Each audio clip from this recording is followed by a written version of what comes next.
Semana do Trabalhador, o Via Legal programou uma edição diferente. Vamos mostrar por que a relação entre patrão e empregado é motivo de tantas ações na Justiça. Você vai ver casos extremos de desrespeito profissional, as consequências legais para empresas que ignoram medidas de segurança e contribuem para acidentes e mortes. Tem ainda exemplos de superação de ex-presidiários que venceram o preconceito e recuperaram a dignidade com muito trabalho. Também vamos falar de aposentadoria. Nem sempre essa palavra significa descanso. O Via Legal começa agora.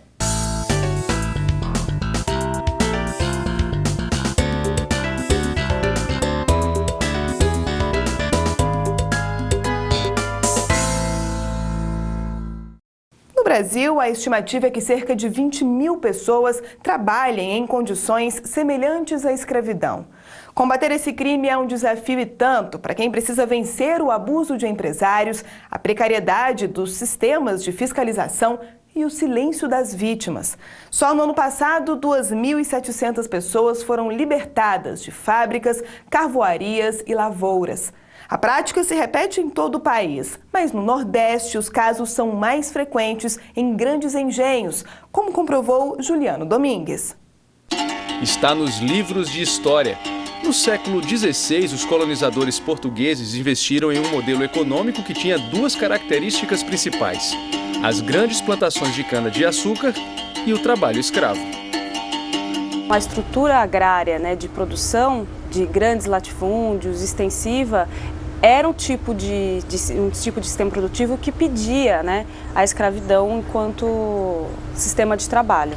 Um sistema que se manteve firme e forte no Brasil por quase 400 anos. Em Pernambuco, por exemplo, você vê nas regiões da Zona da Mata a presença escrava até 1887. São 123 anos desde a assinatura da Lei Áurea, mas nem tudo mudou por aqui. As grandes plantações de cana ainda marcam a paisagem do interior de Pernambuco. E não é só isso. Em algumas fazendas, a exploração dos trabalhadores ainda lembra a escravidão. Pode acontecer através de jornada exaustiva, submissão a trabalhos forçados e submissão a condições degradantes de trabalho. É o que a lei chama de submissão a condições análogas à de escravo, um crime previsto no Código Penal brasileiro. Na Zona da Mata de Pernambuco não é difícil encontrar quem ainda é vítima desse tipo de regime de trabalho. Aqui o horário é das 5 da manhã às 11h10, 12h01, não tem horário certo não. E cartão aqui ninguém bate, às vezes assina a carteira, às vezes não assina, entendeu? Às vezes deposita o PIS, não deposita, às vezes tem o 13º, às vezes não tem, e aqui assim. Para se alimentar, tem estrutura para se alimentar? Não, a estrutura é você pegar o seu lanche que você leva, come em qualquer lugar, no campo, sentado, não tem mesa. Não tem banheiro então? Não. Não tem banheiro, não tem mesa, a mesa é o chão mesmo, as mãos, pronto, sentou, está sentado, pronto. Este agricultor com quem conversamos trabalhou no engenho Amorinha, que fica no município de Amaragi. Foi lá, a apenas 100 quilômetros do Recife, que fiscais do Ministério do Trabalho encontraram 35 agricultores em situação semelhante à de escravos. Nós encontramos trabalhadores sem registro, trabalhadores sem alimentação, desrespeito às normas de segurança e saúde do trabalhador, todos trabalhando em péssimas condições de trabalho, o que caracterizou o trabalho degradante. Este procurador da República acompanhou de perto todo o processo de fiscalização. Então, a primeira providência nossa foi acompanhar desde o início a investigação do Ministério do Trabalho. Depois nós oferecemos denúncia e acompanhamos o processo, oferecemos alegações finais. E então obtivemos a condenação. A Justiça Federal aqui em Pernambuco condenou o administrador do engenho por submeter trabalhadores a condições que caracterizavam escravidão. João Gouveia Filho, condenado a uma pena de 7 anos e meio, pode recorrer da decisão em liberdade. Essa condição degradante reconhecida no âmbito criminal, ela é um marco. Ela dá um norte, inclusive, para a fiscalização, para os empregadores se acautelarem, e para a sociedade, de uma forma geral, se apropriar do conceito moderno de escravidão que envolve a condição degradante de trabalho. Para a Federação dos Trabalhadores na Agricultura, o fim da escravidão passa por uma maior fiscalização no campo. Há uma cobrança muito forte do próprio movimento sindical em que os governos pudessem aparelhar melhor as equipes, inclusive, pudesse dar uma condição melhor aos órgãos que têm poder de autuar e de fiscalizar, para que esse tipo de prática possa ir deixando de existir, chegar ao ponto de não se ter mais essa prática no nosso estado. Enquanto isso não acontece, tranquilidade mesmo só para quem tem o próprio pedaço de terra. É o caso de Roberto Soares, que herdou uma pequena lavoura do pai. Aqui eu trabalho para mim. Aqui, se eu não quiser trabalhar hoje, eu não trabalho para ninguém, né? Se eu for trabalhar no engenho, cortar cana, eu tenho que ir todos os dias, pegar cedinho de 5 horas, largar de 1 hora, 2 horas da tarde, e às vezes o salário é menos do que isso aqui ainda. Isso tudo é uma herança cultural da escravidão, né? De você estar percebendo o trabalhador não como um trabalhador munido de direitos, mas sim como um escravo, né?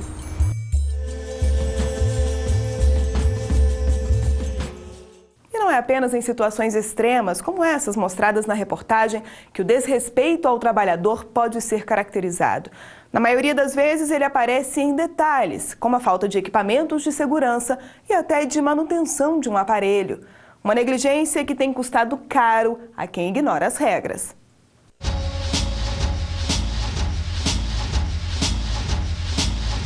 O mesmo movimento milhares de vezes, todos os dias. Foi uma máquina como esta que mudou a vida de Denise. Em 2006, ela trabalhava como prensista nesta empresa quando o pior aconteceu. Um erro na programação do equipamento deixou a funcionária sem a mão direita. Você não espera uma coisa assim para você, então é uma coisa difícil de você lidar. Até hoje é meio difícil de lidar com a situação, mas eu recebo ajuda de muita... Assim, meu marido me ajuda muito e eu me ajudo, né?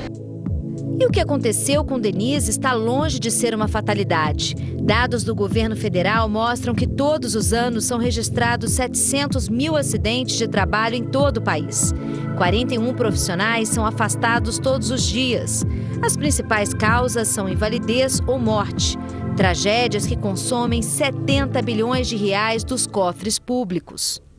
Amputação de dedos, mãos, dependendo do porte da prensa e o corpo inteiro.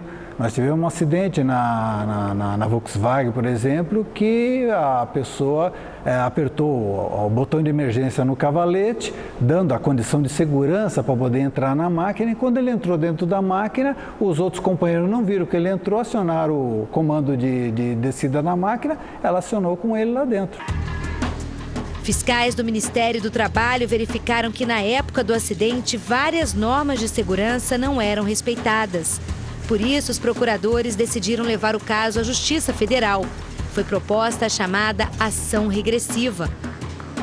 Esse trabalho de ação regressiva visa responsabilizar as empresas quando elas descumprem normas de segurança do trabalho.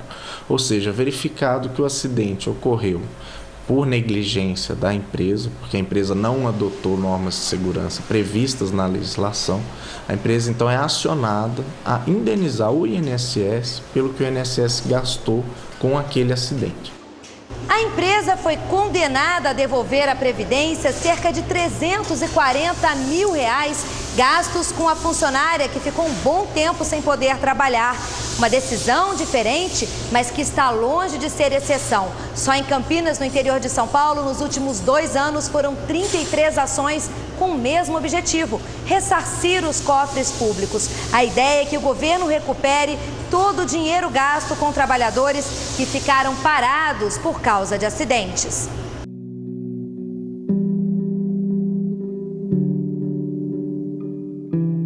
Foi também em busca de ressarcimento que o INSS propôs uma ação contra os responsáveis pela prestação de serviços nesse porto na capital gaúcha.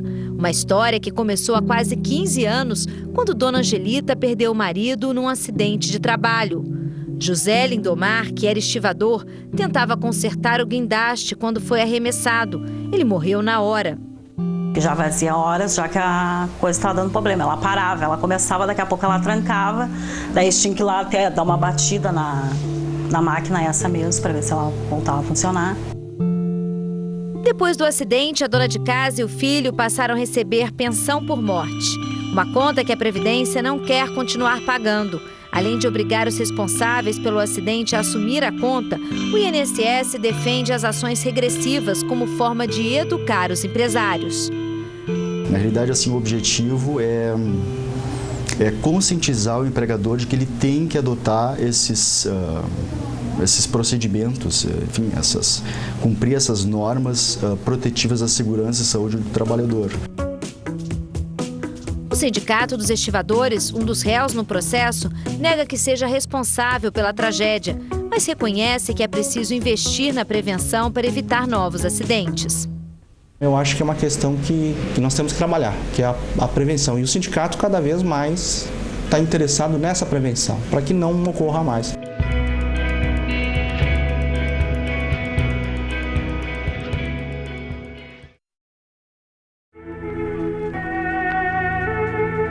No próximo bloco, a gente fala dos trabalhadores que têm o Estado como patrão.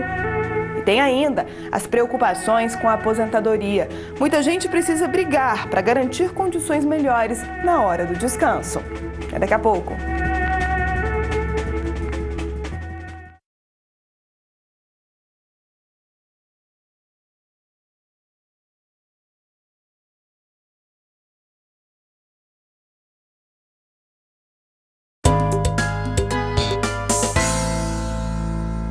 O Via Legal de hoje é especial. Na Semana do Trabalhador, resolvemos mostrar exemplos de situações em que a relação patrão-empregado virou caso de justiça.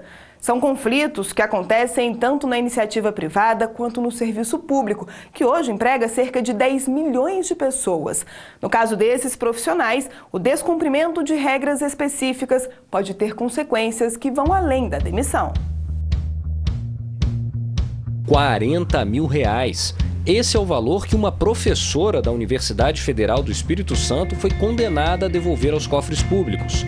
Uma punição por ter desrespeitado as normas da chamada licença capacitação. Ela assinou um documento se comprometendo a, quando retornasse, ficar trabalhando na universidade pelo mesmo período em que ela ficou afastada. Por lei, todo servidor público pode pedir o afastamento do trabalho para se qualificar. Durante o período de estudo, que pode ser inclusive no exterior, o salário é pago normalmente. Em contrapartida, o profissional tem o dever de repassar o conhecimento adquirido à sociedade. E é fácil entender o porquê. Como isso é um apoio do governo, quer dizer, ele precisa realmente retribuir esse apoio retornando ao país e desempenhando sua função agora num nível melhorado, né, em função dessa qualificação que ele teve. No caso da professora carioca, essa regra foi descumprida e a instituição pediu de volta os salários pagos quando ela não estava trabalhando. A docente não concordou e recorreu à justiça, mas não teve jeito. Nos tribunais, ela foi condenada a não só devolver o dinheiro, mas também a indenizar a universidade.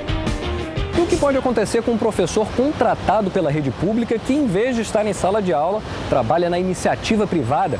Em Uberlândia, no interior de Minas Gerais, um desses casos foi denunciado à justiça. Resultado, o docente perdeu o emprego na Universidade Federal, foi multado e ainda teve que ressarcir a União. Não trabalhou, não compareceu e recebeu regularmente os seus vencimentos como servidor, isso pode caracterizar enriquecimento ilícito. Então, uma das formas de isso ser ressarcido, disso ser resolvido, é exatamente com a devolução aos cofres públicos daquilo que ele recebeu indevidamente. No processo contra o professor, depoimentos de dezenas de alunos prejudicados pela ausência do servidor. Em um único documento, 78 estudantes confirmaram as faltas. Faltas que também são rotina na Universidade de Brasília. Tive uma professora de expressão escrita que faltou os 3 primeiros meses de aula. Ela aparecia raramente e eu então mandava um monitor. 8 horas da manhã ela mandava um e-mail: gente, eu já tô doente, eu não posso comparecer. E a aula era às 2 da tarde. Os professores estão entre os funcionários públicos que mais faltam ao trabalho. O controle e as providências variam de universidade para universidade, mas uma regra deve ser seguida por todas. As aulas perdidas devem ser repostas. Desde muito cedo, a gente aprende que trabalho dignifica o homem. Essa afirmação tem um peso ainda maior quando o homem em questão é um ex-presidiário. Há 2 anos, nós contamos aqui a história de pessoas que precisaram vencer o preconceito para recomeçar a vida. A primeira vez que foi pego pela polícia, Paulo ainda era menor de idade. As amizades vai indo, a gente querendo achar uma facilidade, vai furtar. Sem pensar no futuro, mas só pensa no presente, né? Naquele momento, aí quando a gente vai ver, a situação da gente se torna dessa maneira. Quando completou 25 anos, ele já havia acumulado 5 condenações, todas por furto. Saindo da residência, lá com os produtos furtados, as pessoas viram e já abordaram, já pegaram, chamaram a polícia. Outra vez também, novamente, furtei o objeto, saindo fora de casa, aí fora da casa da pessoa lá, da vítima, aí os vizinhos viu, correu, prendeu. Só quando se tornou pai, Paulo decidiu que não voltaria a roubar. O meu filho tinha nascido e eu queria poder dar para ele umas coisas que não fosse de dinheiro sujo, dinheiro roubado. Para abandonar de vez o mundo do crime, ele sabia que precisava trabalhar. Como não tinha qualificação, investiu em cursos. Aprendeu informática, vigilância, encadernação. Ele também se tornou brigadista e socorrista. Paulo até conseguiu alguns trabalhos temporários, mas diz que está quase perdendo a esperança de ter a carteira assinada. Pelo menos um desses cursos já poderia ter dado retorno. Chances de trabalhar como vigilante não faltaram. O problema é que, apesar de Paulo ter formação técnica na área, a Polícia Federal se nega a expedir o certificado exigido pelas empresas. A alegação é que ele tem antecedentes criminais. O resultado é esse aqui. É vendendo mel e lixas de unha nesse semáforo que Paulo sustenta a mulher e 5 filhos. Hoje eu moro de aluguel, né? Por não poder estar trabalhando, não poder trabalhar no que eu quero, né? Sendo que eu fui qualificado para isso. Aí fica difícil. Aí o próprio sistema nos joga ali. Se a pessoa não tiver uma consciência realmente que quer ter uma mudança de vida, ele acaba voltando até para o crime. A Polícia Federal não liberou o diploma com base na lei que regulamenta o exercício profissional. Além do curso de formação, a norma exige que o vigilante não tenha antecedentes criminais registrados. E Paulo não deveria ter. 2 anos depois de sair da cadeia, ele teve direito à reabilitação criminal, um recurso jurídico que permite ao ex-condenado com bom comportamento voltar a ter ficha limpa. Mas por uma falha, isso ainda não aconteceu. A Polícia Federal investigou e viu que, erroneamente, ainda constam registros em desfavor dele na internet. 2 processos criminais, os 2 que o reabilitaram, não deve constar, porque uma das consequências da reabilitação criminal é o sigilo. Para se livrar dos vestígios do passado, o jeito foi recorrer à justiça. Ele comprovou judicialmente de que ele é uma pessoa reabilitada. Então, ele não pode pagar eternamente, né, as duras consequências do ato dele lá atrás. O juiz determinou que a Polícia Federal providenciasse imediatamente o certificado que o qualifica como vigilante. Se trata de uma pessoa sã, de uma pessoa que se submeteu a um curso, obteve um certificado, como incentivar a reincidência criminal, retirando a oportunidade de trabalho dessa pessoa? Mas basta ir às ruas para descobrir o quanto o assunto ainda é polêmico. Não quer dizer porque pagou a pena que o passado dele não existe mais. Eu acho que seria injusto com a sociedade não saber o histórico desse indivíduo. Entende-se que ele já cumpriu tudo que a lei determinou. E se a lei assim o determinou, ele já pagou, está pago. Quem nunca errou que atire a primeira pedra. Nem mesmo entre advogados há consenso sobre a necessidade do candidato provar que não tem antecedentes criminais. Esse pedido de certidão de antecedentes criminais realmente se revela com cunho discriminatório, até porque muitas pessoas dispensam sem qualquer justificativa apenas por ter aquela certidão e achar ou entender que aquilo pode acontecer novamente com ele. Você vai ter uma pessoa, uma empresa que presta esse tipo de serviço, né, na residência da pessoa, alguém que vai estar na casa, né, do cliente, contato com com bens, com pessoas, né? Então há essa necessidade. Mas ao contrário do que muita gente imagina, as portas nem sempre estão fechadas para quem pagou por um crime. Orlando já deu emprego a mais de 15 ex-detentos. Ele conta que depois de ser roubado algumas vezes e ter problemas com funcionários que usavam drogas, aprendeu a selecionar quem contrata. A gente acaba fazendo uma leitura mais exata, né? Por exemplo, a gente não contrata alguém que tenha o perfil de drogado, de comprometido com álcool. Se isso é visível, a gente não contrata. Condenado por latrocínio, roubo seguido de morte, Carlos passou 10 anos na cadeia. Hoje é um dos funcionários mais antigos de Orlando e também um dos poucos que tem a chave da loja. Depois dessa oportunidade que eu tive, consegui comprar minha casa, estou mais ou menos estabilizado, minha esposa, estou com 3 filhos, hoje pastorei uma igreja.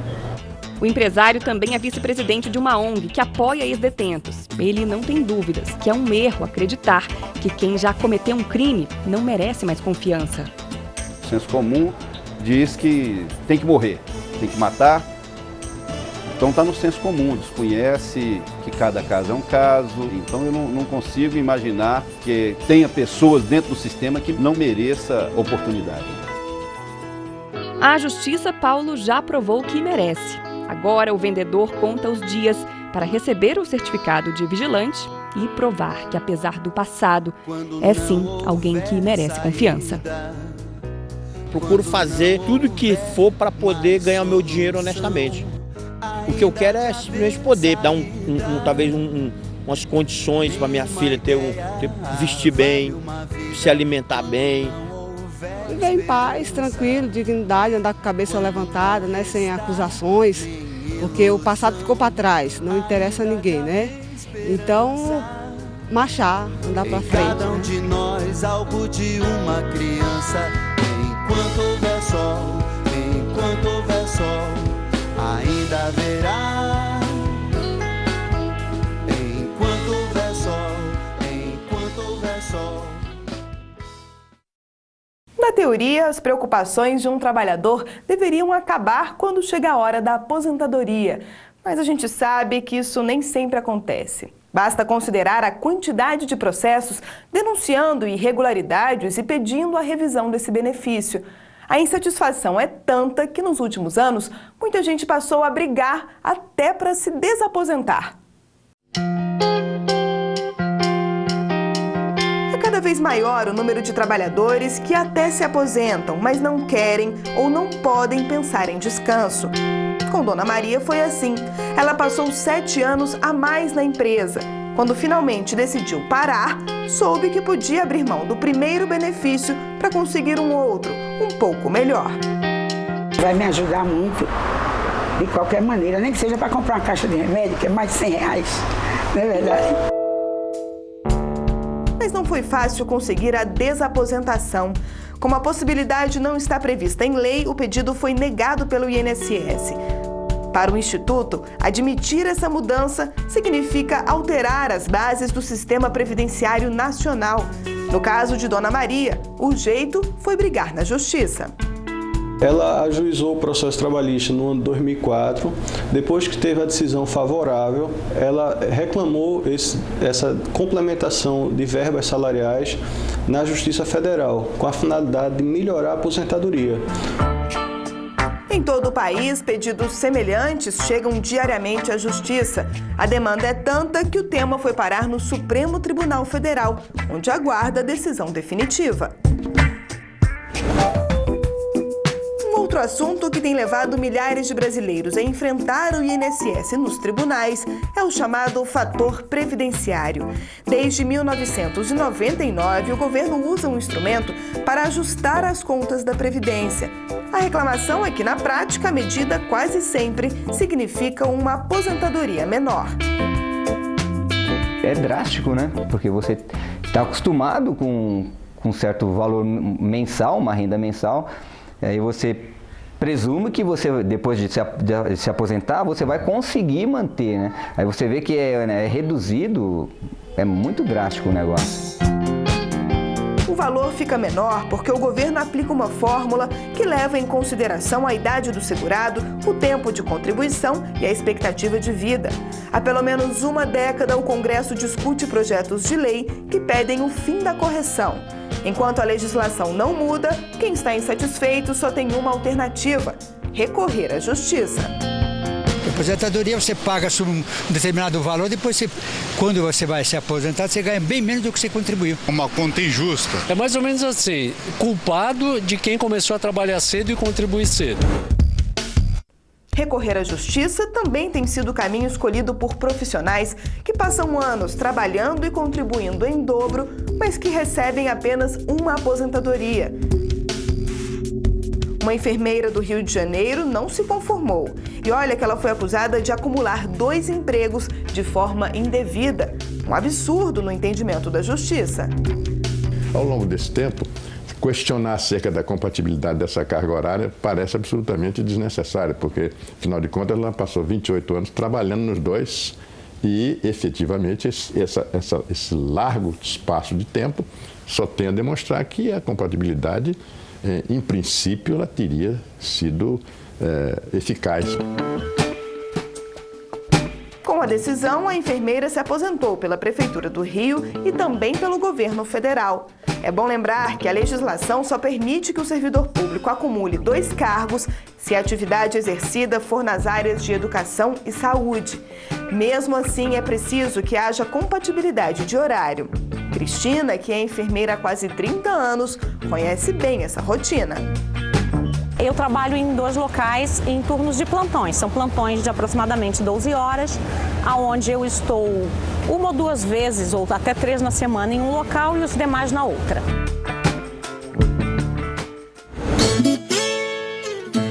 Em média, o INSS concede todos os anos 370 mil aposentadorias a quem vive no campo. Por lei, esses brasileiros são segurados especiais, que recebem um salário mínimo, mesmo sem ter contribuído. Para a Previdência, a lista de beneficiados inclui os sem terra, que trabalham em áreas invadidas. Quem vive em acampamento também é trabalhador. A única diferença é que quem é assentado tem um pedaço de terra próprio para plantar. E o acampado ele não tem, mas mesmo assim ele planta. Mas nem todo mundo pensa assim. Em Pernambuco, a situação incomodou tanto que o Ministério Público resolveu pedir na Justiça a suspensão do benefício para essas pessoas. O ordenamento jurídico seria um tanto quanto esquizofrênico, porque há um tempo em que puniria essa atitude, essa conduta, ele premiaria de outro lado, né, ao permitir que essas pessoas, durante o período da invasão, tivessem esse período computado para efeito de aposentadoria rural. O assunto continua sendo discutido nos tribunais, mas, por enquanto, vale o que foi decidido no primeiro julgamento. A condição de trabalhador rural só pode ser aplicada a famílias que já foram assentadas pelo governo. O assentado ele ocupa uma área rural já destinada especificamente à reforma agrária e que, portanto, já está regular perante o INCRA e é uma ocupação legítima e uma ocupação que tem o apoio do Estado à medida em que há essa implantação do assentamento. E o acampado, na verdade, é uma ocupação ilegal e que por isso entendemos que não deveria ser possível contar esse tempo de serviço. A gente termina o programa de hoje com uma homenagem a quem todos os dias sai de casa com a missão de construir, de ensinar, de tratar ou até de deixar o mundo um pouco mais divertido. A gente volta na semana que vem. Até lá!